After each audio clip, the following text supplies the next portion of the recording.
For the second episode of Player Picks for 2021, we have a new Hawthorn midfielder, Tom Phillips. So he came over to the Hawks for pick 60-ish, I can't remember which the exact pick in the 60s was. He's far better, he's worth a lot more than that.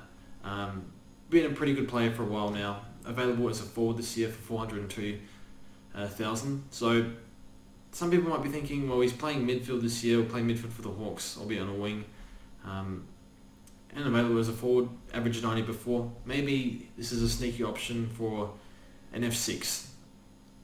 I'll dig a little bit deeper, but for AFL Fantasy, he seems like a good option.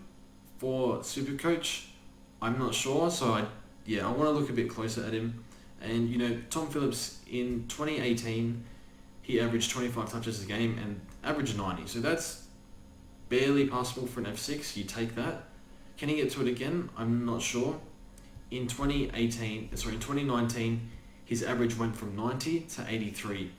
I'm not exactly sure why. I did a comparison on FootyWire, just looking at stats, and pretty much all his stats were down in 2019, just slightly, just 10% off 2018. So slight decline, but his time on ground improved in 2019. So that didn't make much sense to me. I'm not sure what happened. Maybe he just, didn't prepare as well in the preseason or something. I can't make sense of it. I assume he played the wing role both years. I'm not sure if he got any inside mid-time, but regardless, I don't think he's going to see that at Hawthorn. I'm not even sure if he can, but predominantly he's going to play on that wing to replace Isaac Smith. Watching highlights of him, he's a neat little player. I notice his footwork stands out to me when he plays. He's a very balanced footballer. Might help. Pretty good short kick of the ball from what I've seen. Reasonable disposal. So, we'll get into the risk assessment. So this is the risk assessment. A few things stand out here, and there's two red points here and 2 orange points here. So I've done a few of these videos now, but green means nothing to worry about. Orange means moderate risk and red means high risk. So too much red is not good for a pick. So obviously, job security is fine. Interrupted preseason, it hasn't gone on yet, and the rest is green. It's all fine. One thing I did pick up on is he didn't return early to training, because I think the right now for AFL, if you want to return to training, it's voluntary but it is mandatory for players from year 1 to 4, I believe, for most clubs. So he chose not to return to training. I didn't like that. I mean, that's his right. He can do whatever he wants. But in Supercoach, we want the best of the best. That's a foreign concept for dogs mids who work so hard. So don't like that. But nonetheless, clearly his work rate is unbelievable during games. So that's fine, but not going to worry about too much. Something that I noticed. So is this play considered injury prone, especially with soft tissue injuries? His injury run's been pretty good up until the last game of 2020. The last game he played, I think it was about round 14, round 15.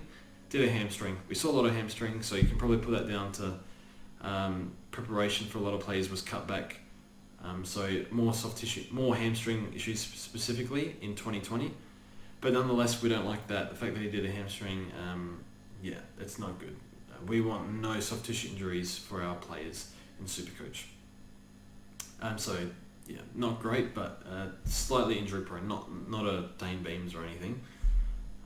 He's in his prime. Does this player have a Supercoach friendly role? So the 4 roles I have here are inside mid, ruck, halfback, and rebounding intercept marker. So he's a winger. He doesn't have a Supercoach friendly role. And some players can be premiums in the wing role, and I think Whitfield's pretty much the only one. Whitfield and Sam Walsh, and I think the reason for that is, first of all, Whitfield plays all around the ground, and Walsh got a little bit of inside mid-time as well, not much, but still a little bit. Their endurance is just off the charts. It's like in the top 1% of the league, so unbelievable. Still, even Gaff in 2020, he was only putting out premium numbers towards the back end of the year because he played inside and outside. So otherwise, he's always been below 110. If he didn't get any inside mid-time, I doubt he'd even get 100 average. Same goes for Sam Walsh. Or maybe Walsh, maybe a little bit more, but he's a different case altogether. But nonetheless, the thing is, he doesn't have a Supercoach friendly role. So he's not really a risk for role change. He played forward in 2020. Played forward in 2020 because of Josh Dacos improved a lot. But yeah, he's at Hawthorn. I'm sure in the contract it would have said, wing spot, so that's fine. Is he a proven scorer? No, not really. So generously gave him orange over red here. So he had one season of 90 average, which is borderline acceptable for a forward at 400k. If you got 22 games out of him for 90 average, I think you'd be okay with that if you had no problems with him. But yeah, and this is the main issue I see. Not the main one, but probably the second biggest issue. Is this player playing for a team that is expected to lose a lot, and will that affect his scoring? So I don't mean to put a damper on Hawthorn supporters, but I look at their list, I don't see it. I think the leadership down back it's almost fully disappeared. No Frawley, no Stratton.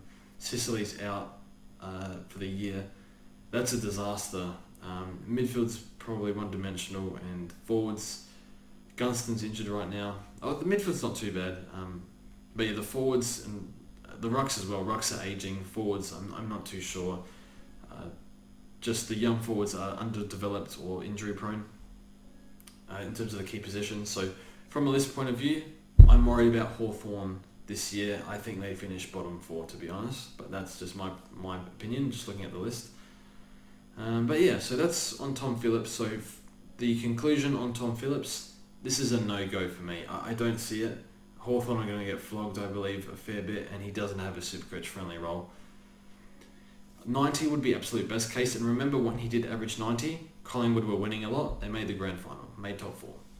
So for that reason, Tom Phillips is a no from me. Despite being a reasonable price, I think he can be a top 15 forward, but not a top 6 forward.